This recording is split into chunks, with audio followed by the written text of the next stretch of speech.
Hello students, फिर से एक नए वीडियो में आपका स्वागत है। आज हम इस वीडियो में कक्षा 9 का बहुपद चैप्टर पढ़ाने वाले हैं। ठीक है, तो ये जो चैप्टर है सो हमें 10वीं कक्षा में भी पढ़ना होता है।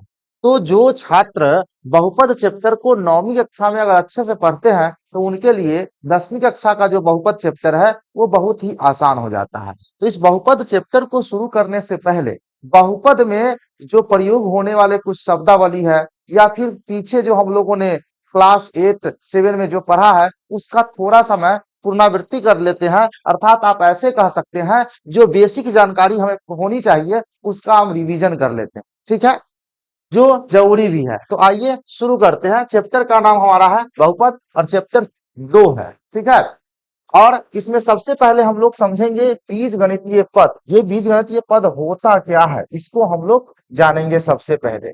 ठीक है, तो इसका परिभाषा यहाँ पे लिखा है क्या कि चर और संख्याओं के गुणनफल को चर और संख्याओं के गुणनफल को बीजगणितीय पद अथवा केवल पद कहते हैं। अब यहाँ पे एक शब्द आया है कि चर, यहाँ पे क्या आया हुआ है? चर और संख्या। तो चर आप सभी जानते हैं कि चर एक ऐसी संकेत होती है जिसका मान अलग अलग स्थितियों में अलग अलग होता है। और चर में सामान्यतः अंक संख्याओं को छोड़ करके कोई अक्षर या संकेत आता है। जैसे कि अगर हम अक्षर की बात करें तो एक्स वाई जेड या ए बी सी या अल्फाबेट का कोई भी लेटर हो सकता है, या फिर कोई अलग संकेत हम ले सकते हैं जैसे अल्फा बीटा गामा इत्यादि। इस प्रकार से हम लोग कोई सा भी संकेत ले सकते हैं। ये हमारा चर कहलाता है। क्लियर है? ये पिछली कक्षा में आपने पढ़ा ही होगा, इससे आप अवगत ही होंगे। ठीक है, संख्याओं की अगर हम बात करें, संख्या की बात करें तो संख्या आप सभी जानते हैं जीरो से लेकर के और आगे 0 1 2 3, चाहे वह धनात्मक हो या ऋणात्मक हो। मैंने जीरो से किया तो ये धनात्मक हो या ऋणात्मक हो, ये सबके सब हमारा क्या है? संख्या है। और तो ये संख्या और अक्षर, संख्या और अक्षर के गुणनफल को ही हम लोग क्या कहेंगे? बीजगणितीय पद अथवा केवल पद कह सकते हैं। केवल क्या कह सकते हैं? पद कह सकते हैं। यहां तक बात स्पष्ट है? क्लियर? अब उदाहरण के तौर पर हम लोग समझ लेते हैं। ठीक है, जैसे अच्छा, इसमें ये कहा है कि चर और संख्याओं के गुणनफल के, तो ये कोई जरूरी नहीं है कि अंक होना ही चाहिए, है ना। हालांकि अंक नहीं भी लिखते तो वह वहां अपने आप में एक छुपा ही होता है। तो ऐसे हम समझ सकते हैं, यानी कि केवल अक्षर भी रहेगा ना, अंक नहीं दिखेगा तो भी वह हमारा पद कहलाएगा। ठीक है, उदाहरण के तौर पर देख लीजिए, यहाँ 2 है और इसको गुना x से करें, कितना होगा? 2x होगा। ये हमारा एक पद कहलाएगा। ठीक है, पहला उदाहरण।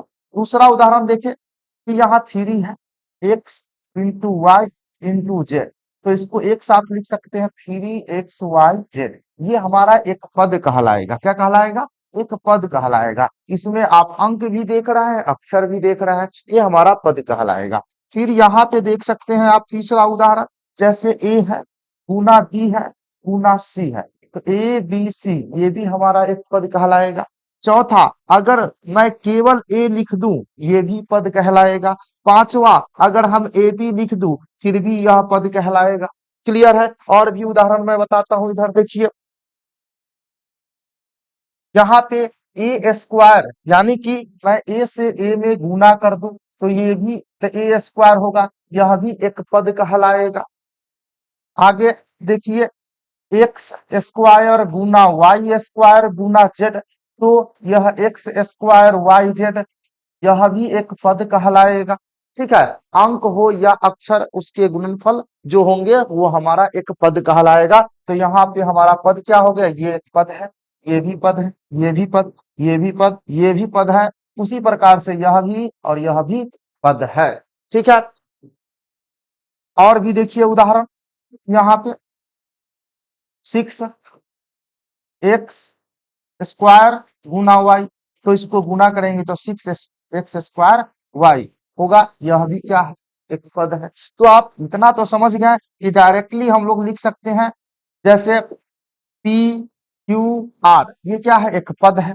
फिर समझिए, √3 पी स्क्वायर क्यू, यह भी एक पद है। संख्या में वो सभी आ जाएगा, चाहे वो परिमेय संख्या हो चाहे अपरिमेय संख्या हो। ठीक है, ये सब हमारा पद कहलाएगा। उम्मीद है कि पद आप समझ गए होंगे। आइए अगला, इसमें जो शब्दावली यूज होता है वो क्या है, तो गुणांक। अब हम समझेंगे गुणांक किसको कहते हैं। तो देखिए, गुणांक का परिभाषा यह है कि किसी पद में गुणा की जाने वाली संख्या या अक्षर को गुणांक कहते हैं। जैसे अभी आपने पद पढ़ा, यहाँ पे पद पढ़ा, इसमें अंक भी थे और अक्षर भी थे। अंक इसलिए मैं बोल रहा हूँ, जैसे 1 डिजिट का है तो इसको अंक और इसको संख्या दोनों भी बोल सकते हैं, तो अंक या संख्या कह सकते हैं।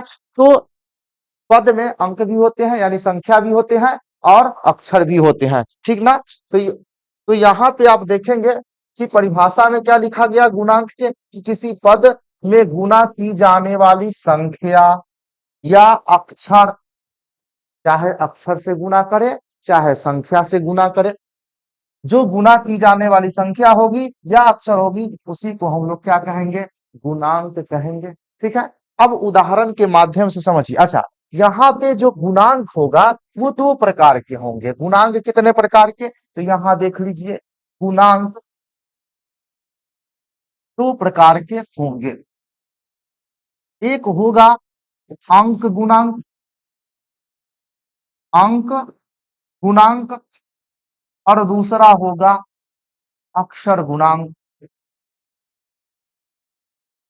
ठीक है, अंक गुणांक और अक्षर गुणांक।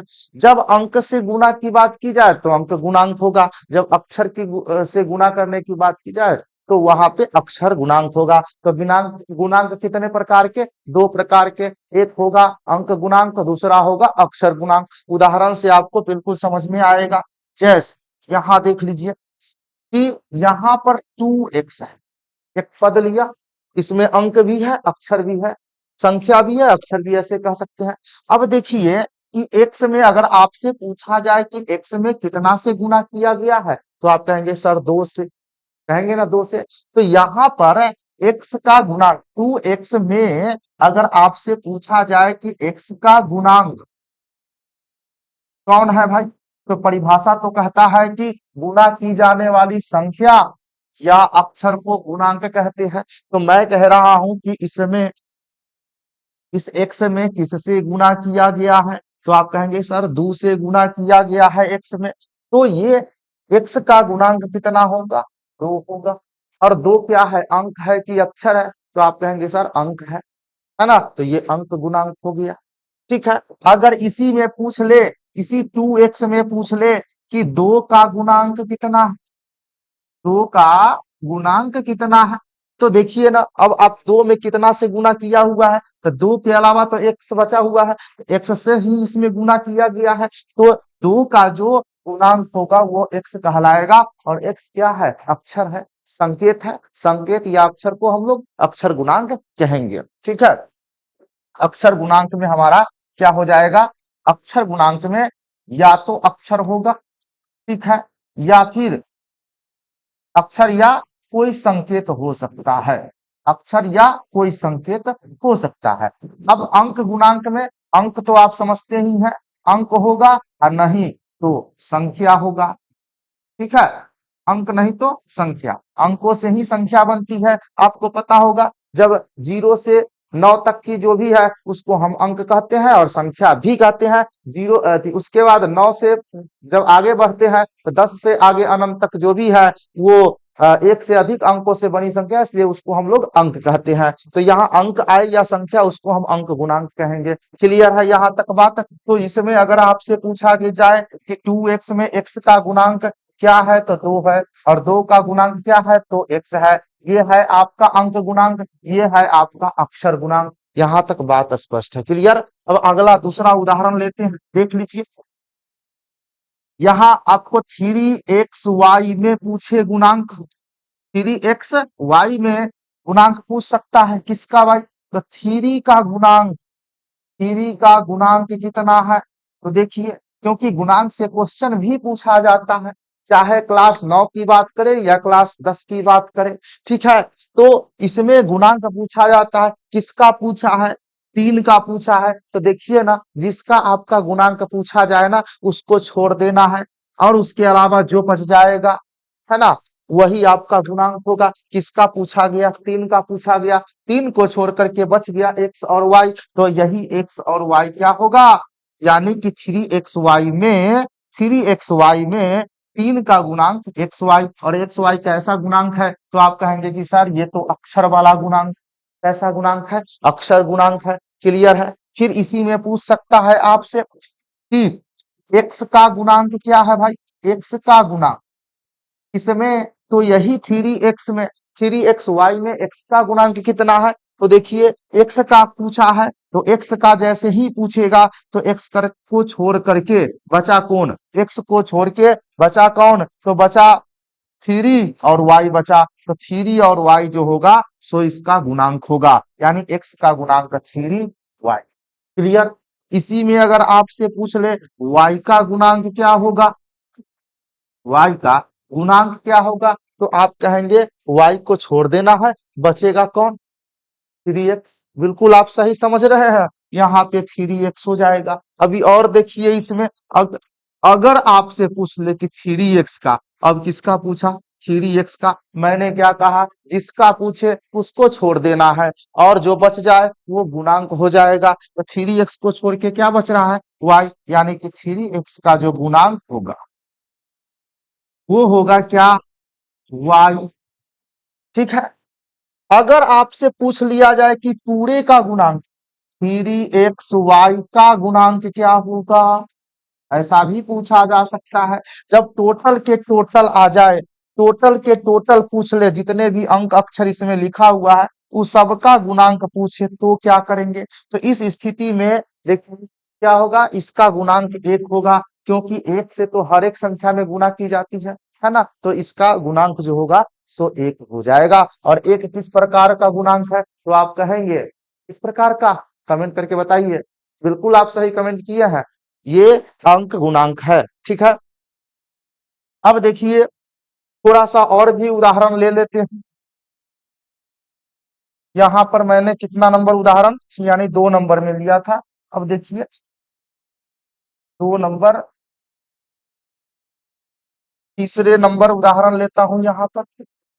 जैसे यहाँ पर 6x² y³ हो गया, इसमें कितना में, अगर आपसे पूछ ले किसका गुणांक, तो 6x² का गुणांक पूछा गया।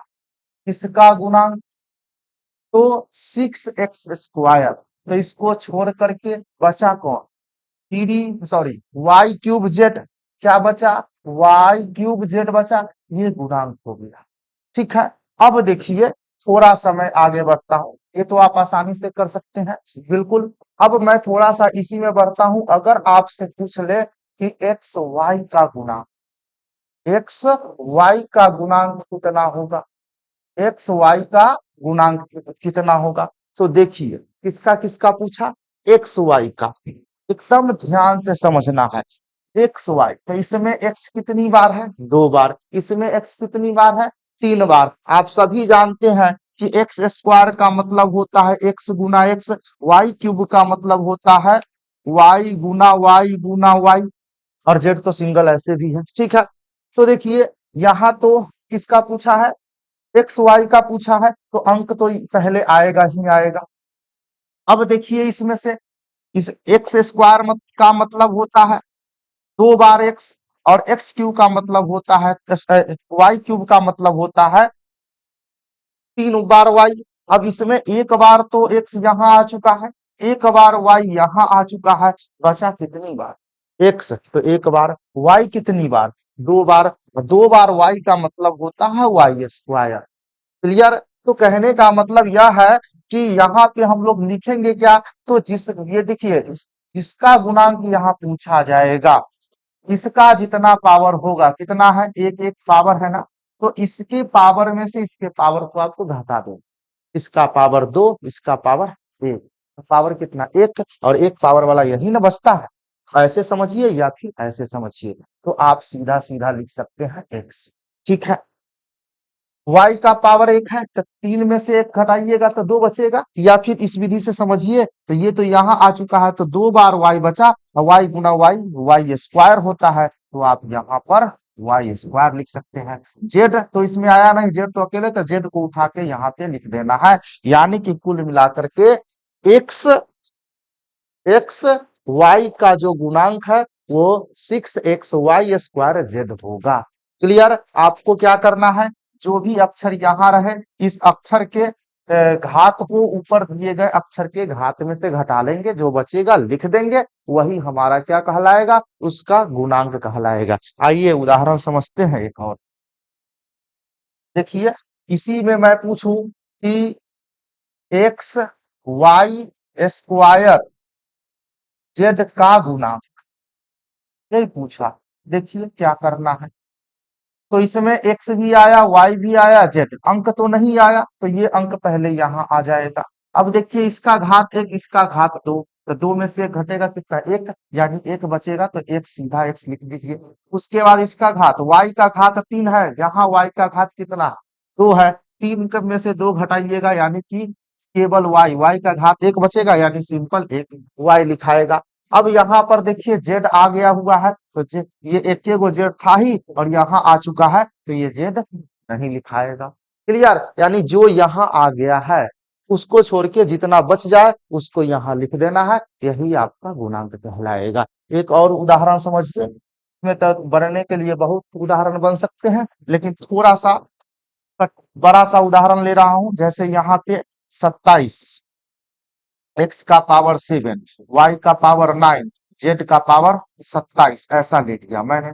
और इसमें कहा कि 9x to the power 5 y square z 20 का गुणांक पूछ लिया, ऐसा इतना होगा। तो देखिए यहाँ पे 9 आए, 27 का गुणनखंड क्या होता है, 27 में देखिए यहाँ 27 से 9 तो यहाँ आ चुका है ना, तो देखिए 9 से इसमें भाग देना है, जो भी संख्या यहाँ रहे, तो 9 से इसमें भाग देंगे तो कितनी बार में कटेगा, 3 बार में कटेगा, तो 3 यहाँ पे आपको लिख लेना है। 9 तिया 27, 3 बार में कट गया, 3 वहां लिख लेना है। अब अक्षर में देखिए x का घात कितना है, 5, यहाँ घात कितना है, 7, 5 में से 7 को घटाएंगे, कितना बचेगा, 2, यानी x का घात 2, यानी x स्क्वायर। फिर देखिए y का घात कितना है, 9, यहाँ 2 है, 9 में से 2 को घटा देना है, कितना बचेगा, तो आप कहेंगे कि सर 2 को घटाएंगे तो y का पावर 7 बचेगा। बिल्कुल सही बोल रहे हैं। जेड में आइए, जेड का पावर 27 है, यहाँ जेड का पावर 20 है, तो 27 में से 20 घटाएंगे तो जेड का भी पावर बचेगा कितना, 7, यानी कि कुल मिलाकर 9x to the power 5 y square Z 20 का जो गुणांक है वो जो है 3x square y to the power 7 z to the power 7, इस प्रकार से ये गुणांक हो गया। उम्मीद करता हूं कि आपको ये गुणांक तो पूरा पूरा समझ में आ गया होगा। वीडियो भले ही लंबा होगा लेकिन कंसेप्ट आपको पूरा पूरा मिलेगा। एकदम वीडियो को कंटिन्यू देखिए ताकि आपको पूरा पूरा समझ में आए। आइए आगे बढ़ते हैं। ठीक है, अब जो हमारा अगला शब्दावली है, अगला जो टर्म आ रहा है इसमें बहुपद चैप्टर में प्रयोग होने वाला वो है पद का घात। ये पद का घात क्या होता है, तो देखिए हम लोग सबसे पहले पद का घात समझेंगे। तो पीछे हम लोगों ने 2 चीज अभी पढ़ा, एक तो पढ़ा कि बीजगणितीय पद किसको कहेंगे और गुणांक किसको कहेंगे। ठीक है, तो पद का घात अब हम लोग पढ़ लेंगे। पद का घात देखिए परिभाषा क्या कहता है इसका, कि पद के सभी चरों घातांकों के, पद के सभी चरों के घातांकों के योग को उस पद का घात कहते हैं। देखिए पद होता है, पद में एक या एक से अधिक अक्षर हो सकते हैं, यानी कि चर हो सकते हैं। ठीक है, अक्षर को है या संकेत को चर कहते हैं। तो एक या एक से अधिक जो भी चर है तो चर पे कुछ घात होंगे, जैसा कि आप अभी अभी देखे इधर कि ये पद है और पद में चर होता है, यहाँ भी चर है, यहाँ भी चर है, यहाँ चर का कुछ ना कुछ घात है, 7 है, 9 है, 27, इसी प्रकार से कुछ भी हो सकता है घात। तो यहाँ परिभाषा में ये कहा कि चरों के घातांकों के योग को उस पद का घात कहते हैं। क्लियर? देखिए उदाहरण से समझ में आपको बिल्कुल पूरा समझ में आएगा। उदाहरण नंबर 1 लेते हैं। जैसे यहाँ पर कहा x to the power 6 y to the power 7 और z स्क्वायर का घातांक, चाहे घात कहिए या घातांक। तो इस ये एक पद हो गया बहुपद का, ठीक है, बहुपद का पद है यानी, और इस पद को घात घात पूछ रहा है, पद का क्या पूछ रहा है? घात। तो देखिए इसमें ये एक चर है, ये भी चर है, ये भी चर है। कहा है कि सभी चरों के, तो चर इसमें कितने प्रकार के हैं? 3 प्रकार के, एक्स वाई जेड, सबका कुछ ना कुछ घात है। इसका घात 6 है, इसका घात 5 है, इसका घात 2 है। आपको करना क्या है कि इसको तीनों को जोड़ देना है, मतलब 6 जोड़ 5 जोड़ 2, ठीक है, ये घात को जोड़ना है। तो 6 5 11 और 2 कितना? 13। 6 5 11 2 13, यही पद का घात कहलाएगा। क्लियर? समझ में आइए आ गया होगा। अब देखिए दूसरा उदाहरण, X square Y cube Z to the power 4 का घात पूछा है। क्या करना है? तो 2 3 5 और 4 9, सीधा मौखिक जोड़ के लिख सकते हैं। उसी प्रकार से तीसरा उदाहरण देखिए कि पी स्क्वायर क्यू का घात पूछ लिया। अब देखिए थोड़ा सा चेंज, इसका घात कितना? 2, इसका घात तो कुछ लिखा हुआ नहीं है। जब कुछ भी घात लिखा हुआ ना दिखाई दे, इसका मतलब यहाँ पे घात 1 होता है। ठीक है, तो बताइए इसका घात 2, इसका घात 1, तो 2 1 कितना हो गया? 3 हो गया ना। फिर आइए चौथा उदाहरण, यहाँ पर जैसे ए बी सी का घात पूछा। ए बी सी का घात कितना? तो देखिए यहाँ पे कहीं भी घात नहीं लिखा हुआ, यानी हर एक अक्षर का, हर एक चर का घात कितना है? 1 है। इसका भी 1, इसका भी 1, इसका भी 1, एक एक करके तीनों को जोड़ेंगे तो कितना होगा? 3 हो जाएगा। क्लियर? समझ में आ रहा है? अब आइए जरा सा और, यहाँ पे 6 X square Y Z to the power 5 का घात पूछा। ठीक है, देखिए यहाँ अंक आया है, तो अंक जब आ जाए तो अंक के घात को हम लोग नहीं जोड़ेंगे। ठीक है, यानी अचर के घात को छोड़ के ही काम करना है, क्योंकि यहाँ कहा है चरों के घातांक को, नहीं ना, इसमें चर का, अचर का तो चर्चा नहीं है, चर के बारे में कहा है। तो अचर आए तो अचर से हमें कोई मतलब नहीं होगा, यानी उसके घात को नहीं जोड़ा जाएगा, केवल चर के घात को जोड़ा जाएगा। चर के घात कितना है? 2 है, 1 है और 5 है, तो 2 1 3 5, कितना हो जाएगा? 8। तो ये आपका घात हो गया। तो बहुपद का घात क्या होता है, आपको निकालने के लिए कहे, बताने के लिए कहे, एग्जाम में पूछे, जहां भी पूछे, जो भी पूछे, आप उसको आसानी से जवाब दे सकते हैं। ये ठीक है, तो ये आपको पद का घात समझ में आ गया होगा। क्लियर है? डाउट होगा तो आप कमेंट करके पूछ सकते हैं, अगले वीडियो में इसका जवाब देने का पूरा पूरा मैं प्रयास करूंगा। ठीक है, आइए अगला बढ़ते हैं आगे। क्या है अगला हमारा जो टर्म है, इसमें क्या है? सजातीय पद। सजातीय पद अब किसको कहते हैं? तो कहता है कि समान अक्षर एवं समान घात वाले पदों को सजातीय पद कहते हैं। ठीक है, क्योंकि ये भी जानना है, सजातीय पद विजातीय पद, हालांकि आप पीछे भी पढ़े होंगे। ठीक है, याद होगा तो अच्छी बात है, यहाँ देखेंगे और बेहतर हो जाएगा। न याद है तो चिंता करने की जरूरत नहीं है, अभी आप सीख जाएंगे। क्लियर? तो सजातीय पद, देखिए यहाँ पे शब्द आया है जाति। स का मतलब होता है समान, यानी कि समान जाति, समान जाति वही सजातीय पद कहलाएगा। तो अब यहाँ पर परिभाषा क्या है? समान अक्षर एवं समान घात वाले पदों को सजातीय कहते हैं। जैसे पद लिखते हैं ना, तो पद में अक्षर होता है, यानी चर होता है, और चर पर कुछ ना कुछ घात होता है, तो अक्षरों समान हो गया, अघात भी समान हो जाएगा, तो उसी को हम सजातीय कह देंगे। क्लियर है? अब देखिए उदाहरण से समझिए।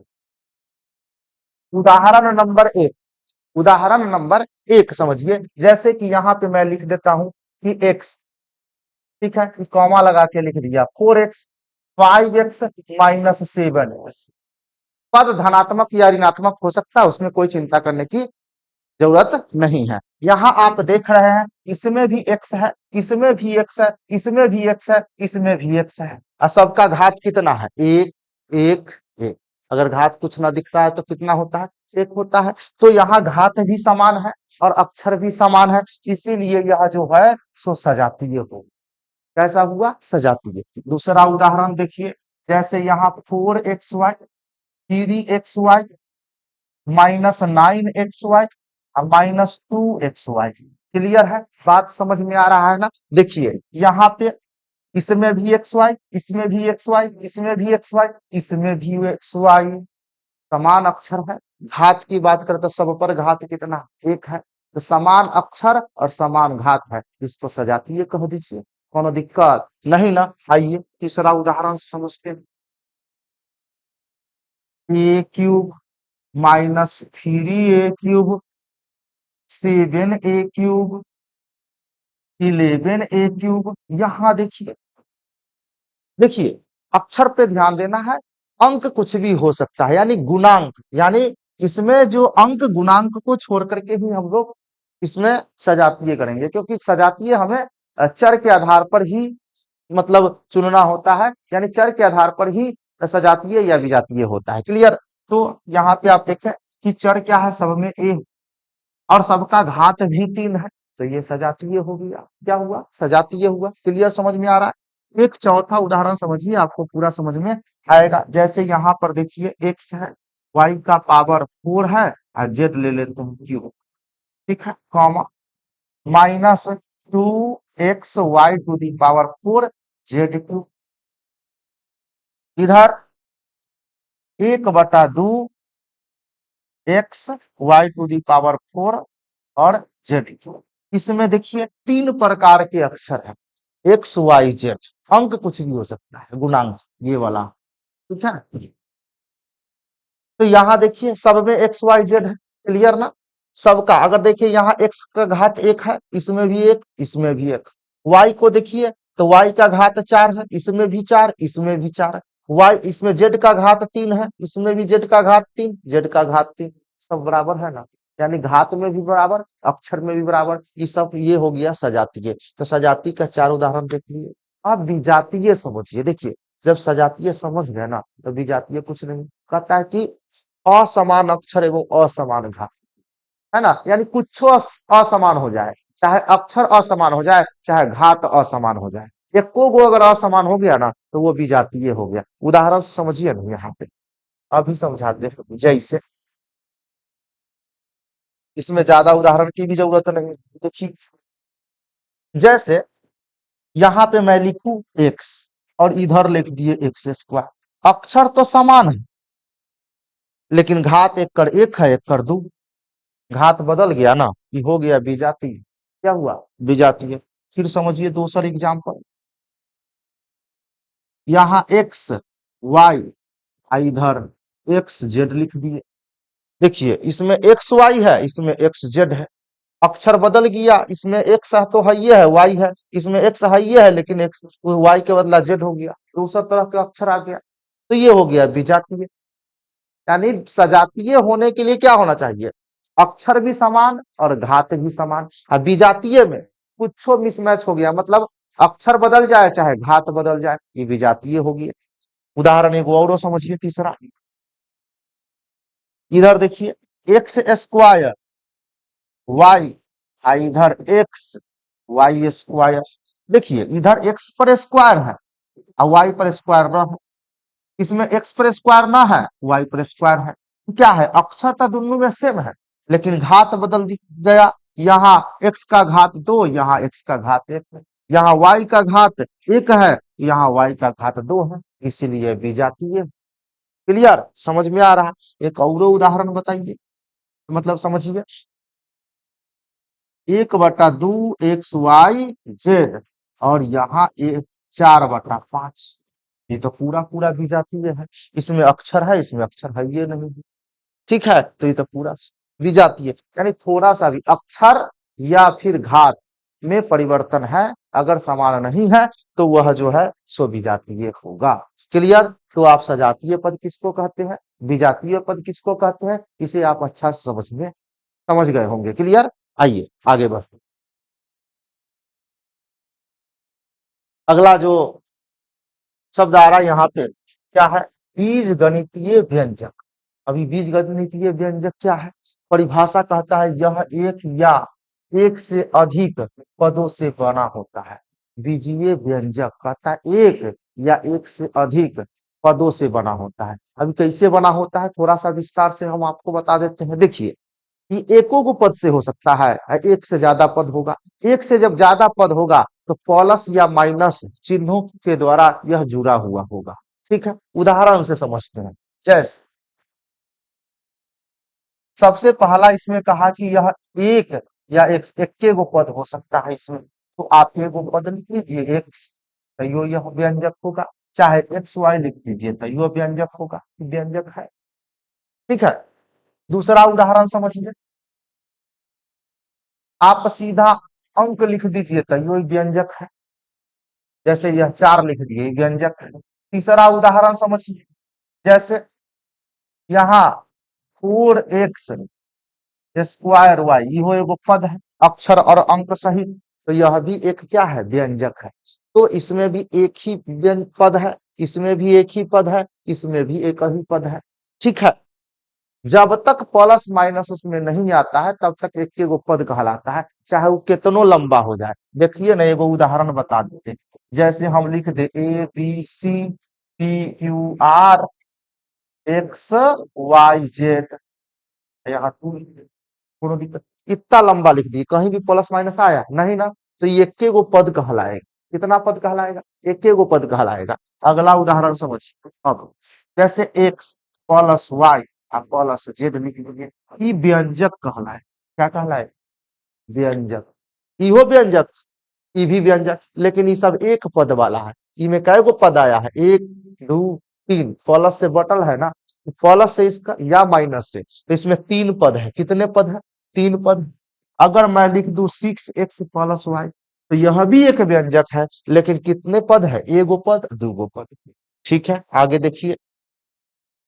यहाँ 7x² माइनस 9, इसमें कै गो पद है? एक, दो। इहो दू गो पद है इसमें, तो ये भी व्यंजक है। आगे देखिए, x² प्लस x माइनस 9, इसमें कितने पद? तीन पद है। मैंने कहा कि प्लस या माइनस से बटा हो सकते, मतलब जुड़ा हो सकता है। ठीक है, तो यहाँ पे ये आपका कहलाएगा क्या? व्यंजक। एक व्यंजक में कितने भी पद हो सकते हैं? कम से कम एक होगा, अधिक से अधिक कोई इसका अंत नहीं है, कितने भी हो सकते हैं।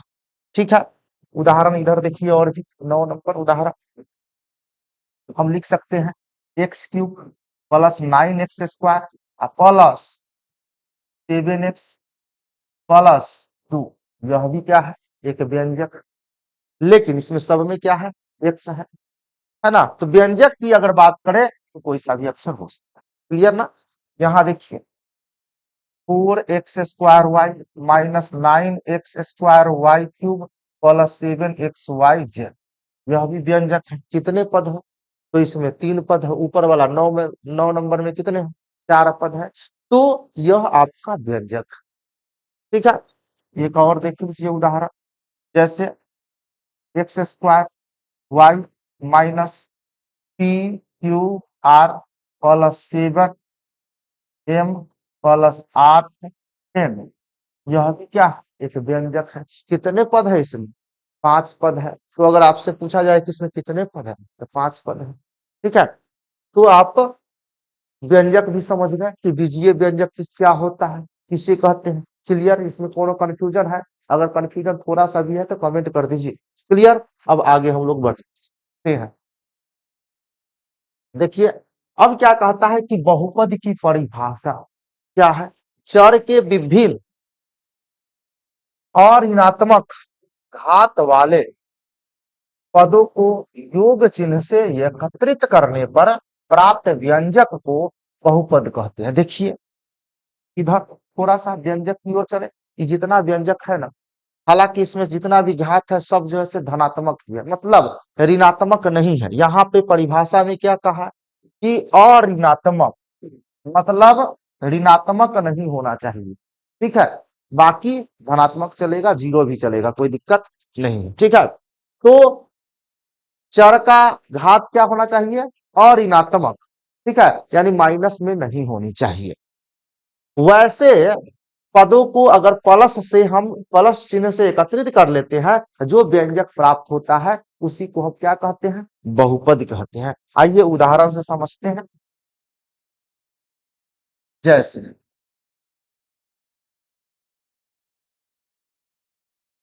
जैसे यहां पर एक्स लिख दिया, एक्स स्क्वायर दे दिया, फिर एक्स दे दिया।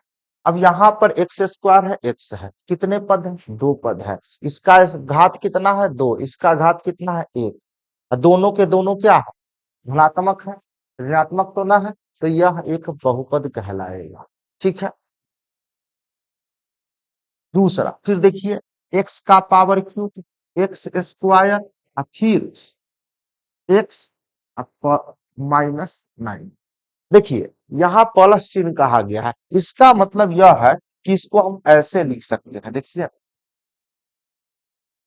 यहाँ प्लस और ऐसे लिख देंगे, तो प्लस माइनस माइनस ही होगा, तो इसलिए हम इसे ऐसे भी लिख सकते हैं, कोई दिक्कत नहीं। ठीक है, यानी कुल मिलाकर बात करिए कि यहाँ प्लस या माइनस आपको दिखेगा। ठीक है, तीसरा उदाहरण देखिए, 9 -9 एक्स स्क्वायर, 4 एक्स माइनस रहेगा, अब प्लस 3। यह भी क्या है? बहुपद है। तो बहुपद और व्यंजक में थोड़ा सा अंतर समझ लेते हैं। देखिए यहाँ पर, देखिए यहाँ व्यंजक था ना, तो इसमें पावर तो हालांकि धनात्मक लिखा है, इसमें माइनस भी रहेगा तो ये व्यंजक कहलाएगा। जैसे यहाँ पे देख लीजिए ना, जैसे एक्स का पावर -2 वाई प्लस एक्स का पावर 3 वाई का पावर -4 माइनस एक्स का पावर -5, तो इसमें माइनस चलेगा, ये व्यंजक कहलाएगा। या फिर √x plus √xy -3√x y², ये भी आपका क्या कहलाएगा? व्यंजक कहलाएगा। एक उदाहरण और देता हूं मैं, एक्स का पावर 1/2 प्लस एक्स का पावर 2/3, यह भी व्यंजक कहलाएगा। ठीक है, तो व्यंजक में पावर हमारा कुछ भी हो सकता है। क्लियर? लेकिन बहुपद जब आएगा बात, तो बहुपद में हमें ऋणात्मक पावर से बचना, उसमें ऋणात्मक पावर नहीं होना चाहिए। और ऋणात्मक पावर के कारण और भी प्रभाव पड़ता है, उसको भी मैं बताऊंगा। पहले तो ये समझ लीजिए कि ये बहुपद है, इसमें सारा के सारा घात क्या है? धनात्मक है। एक उदाहरण समझिए। अच्छा, ये सारा के सारा बहुपद किस में है? एक्स में। अगर एक्स दिखे तो यह एक्स में होगा, वाई दिखेगा सब जगह तो वाई में कहलाएगा बहुपद। जैसे उदाहरण आप देख सकते हैं, 2y³ plus 7 y² minus y plus 7, ये हमारा क्या कहलाएगा? y पर y में बहुपद कहलाएगा। ये बहुपद किसी में भी हो सकता है, किसी भी अक्षर में हो सकता है। क्लियर है? तो ये आपको, ये बहुपद आपने देखा। अब बहुपद कब कब नहीं हो सकता है, तो देखिए यहां समझिए, जब x का पावर माइनस में होता है, जैसे -x+2, ये बहुपद नहीं, ये बहुपद नहीं है। क्लियर? दूसरा, x का पावर अगर बटा में दिख रहा हो, ठीक है, x का पावर बटा में दिख रहा हो, यानी x मैं बोल रहा हूं, यानी कहने का मतलब चर, x हो, y हो, z हो, m हो, n हो, कोई भी चर हो, अगर उसका पावर बटा में दिख रहा है, परिमेय संख्या में दिख रहा है, फिर भी वह जो है सो बहुपद नहीं होगा। क्योंकि आपके चैप्टर में बहुपद पहचानने पर प्रश्न होगा, जो निम्नलिखित में कौन बहुपद है, कौन द्विघात बहुपद है, ऐसा कहेगा। तो मैं अभी बहुपद की ही बात कर ले रहा हूं, तो द्विघात की तो बात मैं करूंगा ही आगे। तो यहाँ पे बहुपद की बात कर रहा हूं, तो जब भी घात बटा में हो, जब भी घात माइनस में हो, तो वो तो बहुपद नहीं कहलाएगा। तीसरा, जब भी चर चर पे रूट लगा हुआ हो, जैसे √x+2, यह भी बहुपद नहीं है। क्लियर? तो क्या देखा आपने? पावर माइनस में नहीं होना चाहिए, पावर बटा में यानी परिमेय संख्या के रूप में नहीं होनी चाहिए। ठीक है, मतलब परिमेय बोले तो यानी भिन्न में, है ना? परिमेय में तो और भी आ जाता है, जैसे दो को अगर कहे तो वो भी परिमेय हो जाएगा। कुल मिलाकर बोले तो यहाँ पे भिन्न में 1/2 3/4 इस प्रकार का नहीं होना चाहिए बटा में। कहने का मतलब एक से छोटा पावर, मतलब एक बोल रहा है जीरो से छोटा पावर नहीं होनी चाहिए, जीरो से छोटा पावर, एक मिनट सॉरी, मतलब कुल मिलाकर ये बात रखिए कि बटा में आपको नहीं होना चाहिए पावर। किसमें नहीं होना चाहिए? बटा में नहीं होगा। क्यों नहीं होगा? अगर बटा में हम करेंगे ना तो बटा उसके कारण इस पे रूट लग जाता है। मैं आपको बताता हूँ, एक सूत्र होता है 1 टू दी पावर m/n। इसको हम लोग लिखते हैं क्या? n root a to the power m।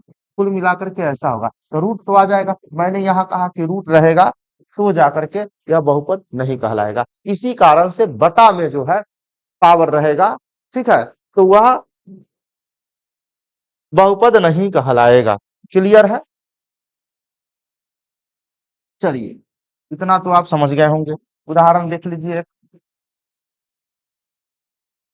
4x² plus √2x+1। अब आप बताइए कि बहुपद होगा कि नहीं? बोलिए। देखिए, ये बहुपद है। क्यों? क्योंकि यहाँ पे चर पर तो रूट नहीं ना है, अंक पर रूट, संख्या पर रूट है। यानी चर को छोड़ के अगर बात करें तो अचर पर रूट लगा हुआ है, इसलिए यह बहुपद है। ठीक है, तो अगर संख्या पर यानी अचर राशि पर रूट लगा हुआ है तब तो बहुपद होगा, लेकिन चर राशि पर अगर रूट लगा हुआ है तो बहुपद नहीं होगा। एक चीज और मैं बताना चाहता हूं, अगर आपसे पूछ ऐसे रहे कि 4/x+7/2, अब पूछे कि बहुपद है कि नहीं है। देखिए, जब चर राशि हर के स्थान पर यानी बटा के नीचे रहे तो भी वह बहुपद नहीं होगा। कुल मिलाकर के इतने 1 2 3 4, चार तरह में से किसी भी प्रकार का दिखे आपको तो वह बहुपद नहीं होगा, बाकी ये सब आपका बहुपद है। क्लियर? ये बात समझ में आ गया है? आगे हम लोग बढ़ते हैं। अब क्या है? बहुपद का घात, यानी बहुपद का घात किसे कहते हैं? तो देखिए परिभाषा क्या है, किसी बहुपद में सबसे बड़े घात वाले पद के घात को बहुपद का घात कहते हैं। जैसा कि आपने अभी अभी देखा कि बहुपद में कई सारे पद होते हैं और उसमें पद पर कुछ ना कुछ घात होता है, तो कोई भी बहुपद दिया हुआ होगा और उसमें जिस पद का घात सबसे ज्यादा होगा वही घात उस बहुपद का घात कहलाएगा। उदाहरण के तौर पर यहाँ देख लीजिए, जैसे जैसे x³ +4x² +9x +2 एक बहुपद है। ठीक है, इसका घात यहाँ पर देखिए 3 है, यहाँ 2 है, यहाँ कुछ नहीं तो 1, यहाँ x इसमें नहीं है, यानी इसमें x का पावर 0 होगा। ठीक है, जिसमें भी अगर आपको अक्षर नहीं दिख रहा है और उसमें अक्षर का घात अगर कहा जाए, पूछा जाए आपसे, तो उसका जो घात होगा वो 0 होगा। तो इसमें x का घात कितना होगा? 0। क्लियर? तो यहाँ पे सबसे ज्यादा घात कितना है? 3 है। सबसे ज्यादा घात कितना है? 3 है। यही आपका कहलाएगा घात। बहुपद का अगर घात पूछा जाए तो ये बहुपद का जो घात होगा वो 3 होगा। फिर देख लीजिए दूसरा उदाहरण, जैसे 4x² -9x+2। इसमें सबसे ज्यादा घात कितना? 2 है। सबसे ज्यादा घात 2 है, तो यहाँ पर का जो घात है तो 2 कहलाएगा। एक उदाहरण देख लीजिए यहाँ पर, और देखिए कि अगर ऐसे रहे कि y का पावर 5 +9y⁴ +7, तो यहाँ सबसे ज्यादा घात कितना है? 5 है, तो यहाँ पे घात कहलाएगा बहुपद का घात कितना? 5। अब थोड़ा समझने वाला बात है, कभी कभी प्रश्न आपको उलझा के पूछेगा, जैसे x² y cube plus 7x cube Y to the power 5 xy, है ना। और इसमें कह दिया कि बहुपद का घात कितना, ना। हालांकि आपको कक्षा 9वीं में एक ही चर वाले बहुपद आपको पढ़ना, ठीक है। तो फिर भी जब घात पूछने पर प्रश्न आता है तो इस प्रकार का भी प्रश्न पूछ लेता है, ठीक है। तो आपको जानना चाहिए, इसलिए मैं बता देता हूँ। देखिए इसमें दो दो प्रकार के चर हैं। तो आपको सबसे पहले इसमें देखिए, इसमें पहले हम लोग पीछे पढ़े हैं बहुपद का अ, बहुपद से पहले हम लोग यहाँ तो बहुपद का घात देख रहे हैं, उससे पहले हम लोगों ने पढ़ा पद का घात। तो वहां क्या पढ़े थे कि पद में प्रत्येक चर के घात के योगफल को जोड़ने पर, यानी योगफल जो प्राप्त होता है वही हमारा क्या कहलाता है, पद का घात कहलाता है। देखिए ना, यहाँ ये एक पद है, पद में दो प्रकार के चर है, या इसका घात है 2, इसका घात है 3 का, 2 3 कितना होगा, 5 होगा। इस पद का घात कितना, 5। यहाँ देखिए 3 और 5 कितना, 8। इस पद का घात कितना, 1 1 कितना हो जाएगा, 2 हो जाएगा। तो इसमें देखिए 5 आया, 8 आया, 2 आया, सबसे ज्यादा घात कितना है, 8 है ना। तो यही वाला घात जो होगा इस बहुपद का घात कहलाएगा, क्योंकि यहाँ बहुपद का घात में सबसे बड़ा वाले घात लिया जाता है, ठीक है, सबसे बड़ा वाला घात लिया जाता है। तो आप समझ गए होंगे। इस प्रकार से भी अगर आपसे पूछा जाए कि इस प्रकार से दे दिया जाए और पूछे कि घात कितना होगा, तो आप आसानी से सबसे पहले क्या करेंगे, अलग अलग पद का घात प्राप्त कर लेंगे, तब देखेंगे कि सबसे बड़ी घात कौन है, वही वाला आपका आंसर हो जाएगा। क्लियर है। तो उम्मीद है कि आज हम लोगों ने इस चैप्टर में जितना भी पढ़ा है वो आपको पूरा पूरा समझ में आ गया होगा, ठीक है।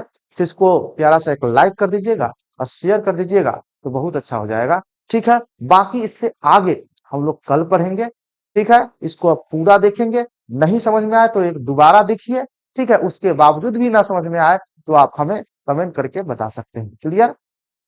धन्यवाद।